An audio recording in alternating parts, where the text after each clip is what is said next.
ನಾಳೆಯಿಂದ ಇತ್ತು ಅಂದ್ರೆ ಗಾಡಿ ನಾಳೆ ಕೆಲಸ ಶುರು ಮಾಡ್ಕೊತೀವಿ. ಈ ಬೈಕು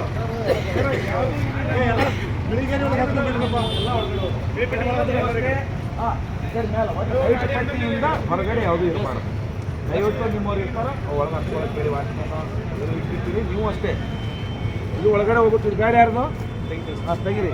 ಹೊಟ್ಟೆ ಹಚ್ಚಿರ್ತೀವಿ, ಊಟ ಮಾಡಕ್ಕೆ ಬಂದು ಹೆಣ್ಮಕ್ಳು ಗಾಡಿ ಹಚ್ತಿರ್ತಾರೆ. ಯಾಕೆ ಮಾಡೋದು ತಪ್ಪಲ್ವಾ? ಅವನ್ನ ಗಾಡಿ ಹಚ್ಚಿ ಹೋಗೋದು.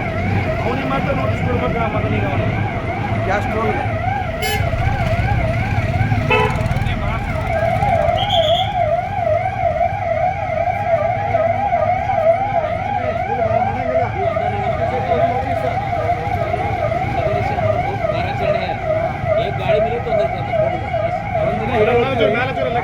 ಆಗಿತ್ತು ಅಂದ್ರೆ ಒಂದ್ಸರಿ ನೋಟಿಸ್ ಕೊಟ್ಟೆ ಅಂದ್ರೆ ನಮ್ಮಲ್ಲಿ ಲಿಸ್ಟ್ ಇರುತ್ತೆ.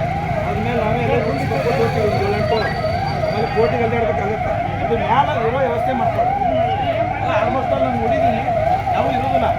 ಎಲ್ಲೋ ಒಬ್ಬ ಪಾರ್ಸಲ್ ತೊಗೊಂಡೋಗಿ ಬಂದಾಗ ಮಾತ್ರ ಆಟ ಇರ್ತಾರೆ. ನೋಡಿದ್ದೀನಿ ನಾವು ಅವಾಗಿಂದ ನೋಡಿದ್ದೀನಿ. ನೀವು ಯಾವ ರೋಡಿಗೆ ಇರಲ್ಲ ಗಾಡಿ ತಿಳಿದ್ಬಿಟ್ಟಿದೆ. ಆದಷ್ಟು ಲಿಸ್ಟ್ ಹೇಳಿ.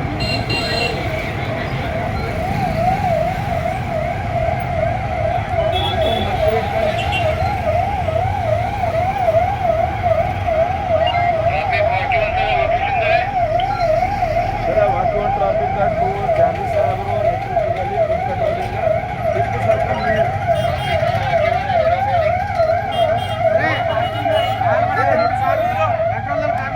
ನೋಟಿಸ್ ಕೊಡ್ರಿ ಇವ್ರಿಗೆ.